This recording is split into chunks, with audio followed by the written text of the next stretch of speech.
이 사건은 국무총리가 직무집행에 있어 헌법이나 법률을 위반하였는지 여부, 파면 결정을 선고할 것인지 여부에 관한 것입니다. 먼저 주문을 선고하고 적법 요건에 대한 판단, 재판관 4인의 기각의견의 요지는 김영도 재판관께서, 재판관 1인의 기각의견의 요지는 김복형 재판관께서, 재판관 1인의 인용 의견의 요지는 정계선 재판관께서, 재판관 2인의 각하 의견의 요지는 조한창 재판관께서 설명하시겠습니다. 탄핵 사건이므로 선고 시각을 확인하겠습니다. 지금 시간은 주문, 이 사건 심판 청구를 기각한다. 먼저 적법 요건에 관한 법정 의견의 요지를 말씀드립니다. 피청구인은 이 사건 탄핵소추의 의결은 헌법 65조 2항 단서가 정하는 국회 제적의원 3분의 2 이상의 찬성을 충족시키지 못하였기 때문에 이 사건 탄핵 심판 청구는 부적법하다고 주장합니다.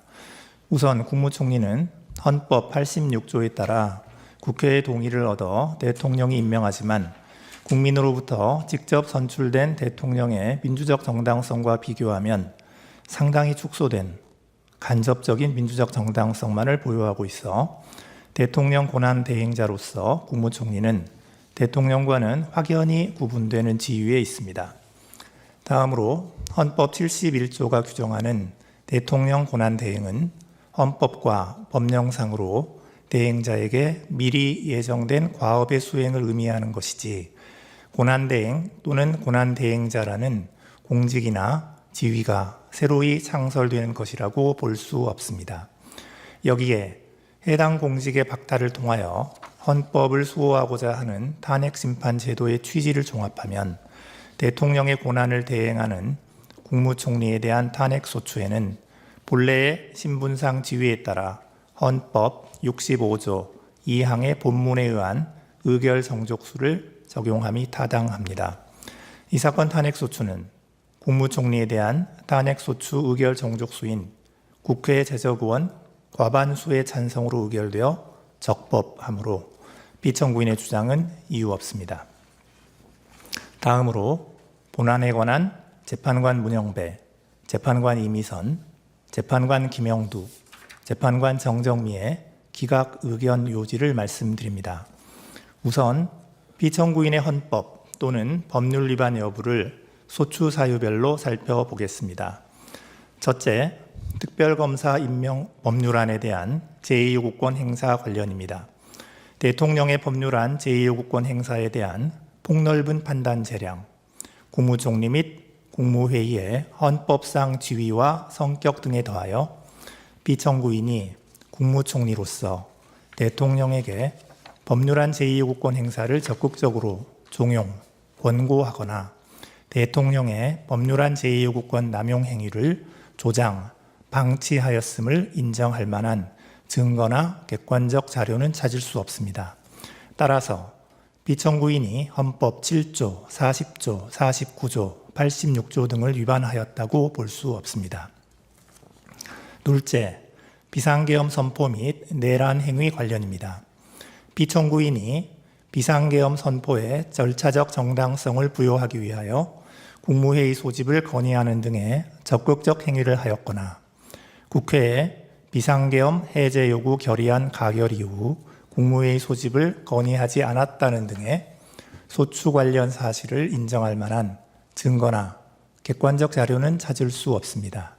따라서 피청구인이 헌법 7조, 86조, 국가공무원법 56조 등을 위반하였다고 볼 수 없습니다. 셋째, 공동국정운영 관련입니다.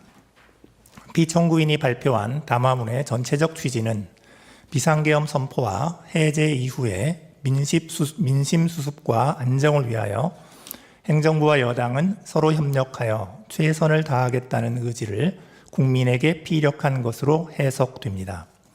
여기서 더 나아가 행정부와 입법부 간 독립성의 원리에 의해 이루어지는 대통령제 정부 형태를 몰각하려는 의도까지 있었다고는 볼 수 없습니다. 이후 피청구인이 담화에 근거하여 여당 대표와 공동으로 국정을 운영하였다고 볼 만한 직접적 근거나 사례도 찾을 수 없습니다. 따라서 피청구인이 헌법 7조, 66조 4항, 74조 1항 등을 위반하였다고 볼 수 없습니다. 넷째, 특별검사 후보자 추천 의뢰 관련입니다. 피청구인이 대통령 권한대행으로 특별검사 후보자 추천을 의뢰하지 않은 실질적 기간은 약 10일 정도에 불과합니다. 추천위원회 구성이 헌법재판소에 계속 중인 권한쟁의 심판 사건에서 문제되는 특별검사 후보 추천위원회의 구성 및 운영 등에 관한 규칙에 근거하고 있어 추천위원회의 특별검사 후보 추천 의뢰의 적절성 및 그 영향을 검토할 시간이 필요하였던 사정이 엿보입니다. 피청구인이 특별검사 후보자 추천 의뢰를 하지 않음으로써 관련 수사의 지연을 초래하고 공범 도피나 증거인멸을 가능하게 하였다는 청구인의 주장을 뒷받침할 증거나 객관적 자료는 찾을 수 없습니다. 따라서 피청구인이 헌법 7조, 66조, 71조, 특검법 3조 1항, 국가공무원법 56조 등을 위반하였다고 볼 수 없습니다. 다섯째, 헌법재판관 임명 부작위 관련입니다. 국회가 재판관으로 선출한 3인의 재판관은 헌법과 헌법재판소법에서 정한 자격 요건을 갖추고 있고 선출 과정에 의회민주주의를 원칙으로 하는 헌법 및 국회법 등 법률을 위반한 하자가 있다고 볼 수 없습니다. 따라서 피청구인은 국회가 선출한 3인을 재판관으로 임명하여야 할 헌법상 구체적 자기 의무를 부담합니다. 그런데 피청구인은 국회로부터 재판관 선출 통지를 받기도 전에 거부 의사를 표시하였습니다. 당시는 재판관 선출을 둘러싼 여야의 대립이 극심한 상황임에도 국무회의나 담화문 등을 통하여 여야의 합의를 전제로 재판관을 임명하겠다는 취지로 발언하는 등 국회가 선출한 3인을 재판관으로 임명하지 않겠다는 거부 의사를 미리 종국적으로 표시함으로써 헌법상의 구체적 자기 의무를 위반하였습니다. 따라서 피청구인은 헌법 66조, 111조 및 국가공무원법 56조 등을 위반하였고 이는 헌법상 탄핵소추 사유인 그 직무집행에 있어서 헌법이나 법률을 위배한 때에 해당합니다. 다음으로 피청구인을 파면할 것인지 그 여부를 살펴보겠습니다. 피청구인의 헌법재판관 임명 거부가 현직 대통령에 대한 탄핵심판을 진행 중인 헌법재판소를 무력화시키기 위한 목적 또는 의사에 기인하였다고까지 인정할 증거나 객관적 자료는 발견되지 아니합니다. 또한 당시 헌법재판관 임명을 둘러싼 정치적 갈등이 지속되던 와중에 현직 대통령에 대한 탄핵소추 의결로 피청구인의 대통령 권한대행으로서의 역할과 범위 등에 관한 논란이 계속되고 있었다는 점 등을 고려하면 피청구인이 헌법 및 법률 위반이 임명권자인 대통령을 통하여 간접적으로 부여된 국민의 신임을 배반한 경우에 해당한다고 단정할 수 없습니다. 따라서 피청구인에 대한 파면 결정을 정당화하는 사유가 존재한다고까지는 볼 수 없습니다. 이상입니다. 재판관 김복형의 기각 의견 요지를 말씀드리겠습니다.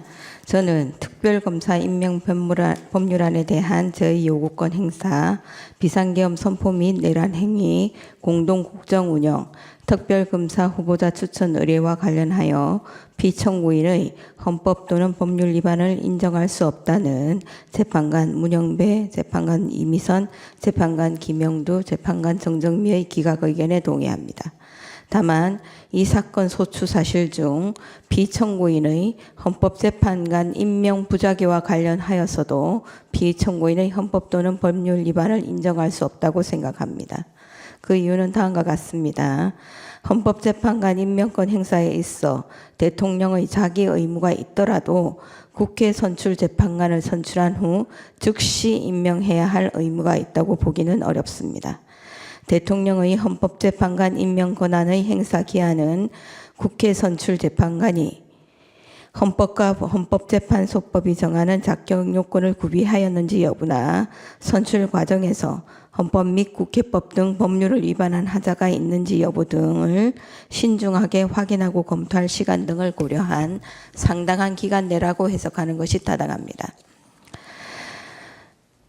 피청구인의 구체적인 자기 의무는 피청구인이 국회로부터 재판관 선출 통지를 받은 이후 비로소 발생하는데, 피청구인의 국무회의나 담화문의 발언은 재판관 선출을 둘러싼 여야의 대립이 극심한 상황이었던 점을 감안하더라도 재판관 선출 경위나 재판관 선출 통지 후 피청구인에 대한 탄핵 소추안이 가결될 때까지 피청구인이 국회 선출 3인을 재판관으로 임명하지 않겠다는 거부 의사를 밝힌 적은 없는 점 등에 비추어 국회 선출 3인을 재판관으로 임명하지 않겠다는 거부 의사를 미리 종국적으로 표시한 것으로 볼 수는 없습니다. 2024년 12월 26일 14시 56분경 국회에서 3인의 재판관에 대한 선출안이 가결된 후 대통령을 수신자로 하여 헌법재판관 선출을 통지한 다음 날인 2024년 12월 27일 16시 37분경 피청구인에 대한 탄핵 소추안이 가결된 경위 등에 비추어 재판관의 자격 요건 구비나 선출 과정에서의 헌법 및 국회법 등 위반 여부를 검토할 상당한 기간이 경과하였다고 단정하기 어렵습니다. 따라서 피청구인의 헌법재판관 임명 부작위가 헌법 66조, 111조 및 국가공무원법 56조 등을 위반하였다고 볼 수 없습니다. 이상입니다. 재판관 정계선의 인용의견 요지를 말씀드리겠습니다. 저는 특별검사 임명 법률안에 대한 제2요구권 행사, 비상계엄 선포 및 내란 행위, 공동 국정운영과 관련하여 피청구인의 헌법 또는 법률 위반을 인정할 수 없지만 헌법재판관 임명 부작위와 관련하여 피청구인의 헌법 또는 법률 위반이 인정된다는 재판관 문형배, 재판관 이미선, 재판관 김형두, 재판관 정정미의 기각 의견에 동의합니다. 다만 특별검사 후보자 추천 의뢰와 관련하여서도 피청구인의 헌법 또는 법률 위반이 인정되고 피청구인의 헌법재판관 임명 부작위 및 특별검사 후보자 추천 의뢰와 관련된 헌법 또는 법률 위반의 정도가 피청구인의 파면을 정당화할 수 있을 정도로 중대하다고 생각합니다. 그 이유는 다음과 같습니다. 먼저 특별검사 후보자 추천 의뢰와 관련한 피청구인의 헌법 또는 법률 위반 여부를 살펴봅니다. 대통령의 특별검사 후보자 추천 의뢰는 특별검사 임명 절차의 첫 번째 단계로 특별검사 후보자 추천 의뢰를 지원하면 수사 대상 사건 발생 시 곧바로 특별검사를 임명하여 최대한 공정하고 효율적인 수사를 보장하기 위한 특검법의 제정 이유를 몰각시킬 우려가 있습니다. 그럼에도 피청구인은 대통령의 권한을 대행하기 시작한 때부터 피청구인에 대한 탄핵소추안이 의결되어 직무가 정지된 때까지 추천위원회에 특별검사 후보자 추천을 의뢰하지 않았습니다. 피청구인은 이 사건 추천위원회는 헌법재판소에 계속 중인 권한쟁의 심판 사건에서 문제되고 있는 개정 규칙 조항을 근거로 구성된 것이므로 특별검사 후보자 추천 의뢰를 하지 않은 것에 정당한 사유가 있다고 주장합니다. 하지만 당시 피청구인이 위와 같은 사유를 검토하느라 추천 의뢰를 하지 않았다고 인정할 증거가 없을 뿐더러 개정 규칙 조항의 위헌성 여부는 헌법재판소의 심사를 통해 판단될 사항으로 피청구인으로서는 헌법재판소에 의하여 위헌성이 확인될 때까지는 이를 존중하고 집행하기 위한 모든 노력을 다하여야 합니다.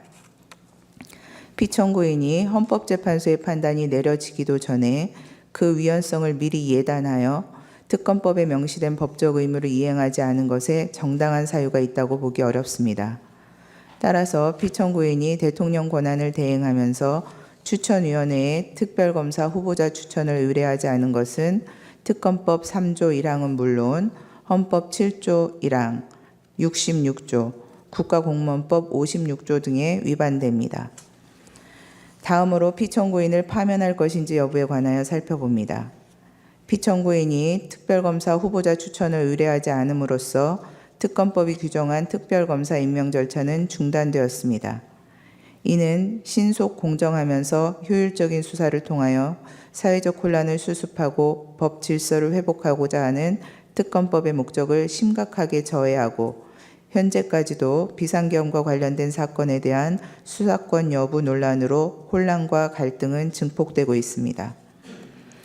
피청구인은 국회가 선출한 재판관 3인의 임명을 거부하면서 여야의 합의를 임명의 전제로 내세워 마치 여소야대의 정치 상황에서 소수의 절차적 보호를 통한 실질적 대의제 실현을 강조하는 듯한 발언을 하였지만 실상은 헌법재판소가 대통령에 대한 탄핵심판 사건을 심리하게 되자 당시 6인 체제로 운영되어 심리 정족수조차 충족하지 못하고 남은 6인의 재판관 중 2인도 임기 만료로 퇴임이 예정된 헌법재판소의 내부적 상황을 이용하여 대통령에 대한 탄핵심판 사건 진행을 지연시키거나 방해하고자 하는 일각의 의사를 고려한 것으로 이는 피청구인이 형식적 명분으로 내세우는 여야의 합의나 실질적 대의제 실현이 아닌 소수 여당의 의도나 계획에 부합하는 일방적인 국정 운영이라 할 것입니다.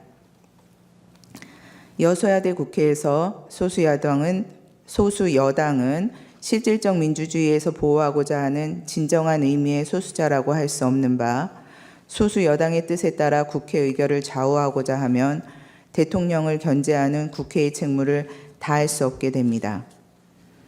한편 피청구인에 대한 탄핵소추 의결 후 대통령의 권한을 대행하게 된 기획재정부 장관이 2인의 재판관을 임명한 것을 피청구인에게 유리한 사유로 삼을 수는 없고 현재 재판관 1인의 미임명으로 인한 헌정질서의 위기도 피청구인으로부터 비롯된 것입니다. 종합적으로 피청구인은 대통령의 권한을 대행하는 국무총리로서 대통령의 직무정지라는 상황에서 불필요한 논란을 최소화하고 국가적 혼란을 신속하게 수습하여야 할 의무가 있음에도 불구하고 오히려 위와 같은 헌법 및 법률 위반 행위로 인하여 논란을 증폭시키고 혼란을 가중시켰으며 헌법재판소가 담당하는 정상적인 역할과 기능마저 제대로 작동할 수 없게 만드는 헌법적 위기 상황을 초래하는 등 그 위반의 정도가 파면을 정당화할 수 있을 정도로 중대합니다. 그렇다면 이 사건 심판 청구는 이유 있으므로 피청구인을 파면하여야 합니다. 다음으로 재판관 정형식, 재판관 조한창의 각하 의견의 요지를 말씀드리겠습니다. 우리는 대통령 권한대행에 대한 탄핵소추 의결 종족수는 헌법 제65조 제2항 단서를 적용하여 국회 제적의원 3분의 2 이상이 찬성이 되어야 한다고 생각합니다. 그 이유는 다음과 같습니다. 대통령 권한대행은 대통령의 고리, 사고라는 비상상황에서 직무의 공백 및 국가적 기능장애 상태 방지를 위하여 대통령의 권한을 대신하여 대통령의 직무를 수행하는 자입니다. 권한이나 직무의 수행은 해당 지위에 근거한 것이어서 권한 대행자의 지위는 대통령에 준하는 지위에 있다고 보아야 하므로 대통령 권한 대행자에 대한 탄핵소추의 요건은 대통령의 경우와 동일하게 보는 것이 타당합니다. 더욱이 이 사건과 같이 대통령 권한대행에 대한 탄핵소추 사유에 국무총리로서의 직무집행에 대한 탄핵소추 사유가 함께 포섭되어 판단되는 경우 탄핵소추의 신중한 행사를 위하여 헌법 제65조 제2항 단서에 따른 가중의결 정족수 국회 제적의원 3분의 2 이상의 찬성을 적용함이 타당합니다. 특히 대통령 권한대행 체제는 대통령의 고리, 사고라는 국가적 비상사태에서 도입되는 체제이므로 국가적 혼란 발생의 방지 등을 위하여 탄핵제도의 남용을 방지할 필요성이 더욱 크며 헌법상 국무총리는 국민이 직접 선출한 대통령이 국민이 대표 기관인 국회의 동의를 얻어 임명하도록 되어 있어 그 민주적 정당성의 비중이나 헌법상 지위의 중요성이 결코 작다고 볼 수 없습니다.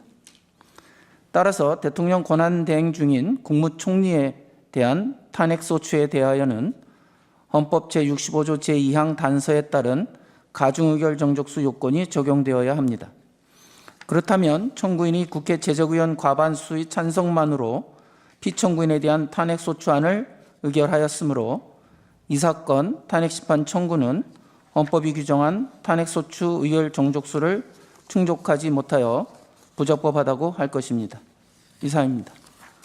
예, 오늘 선고를 마치겠습니다.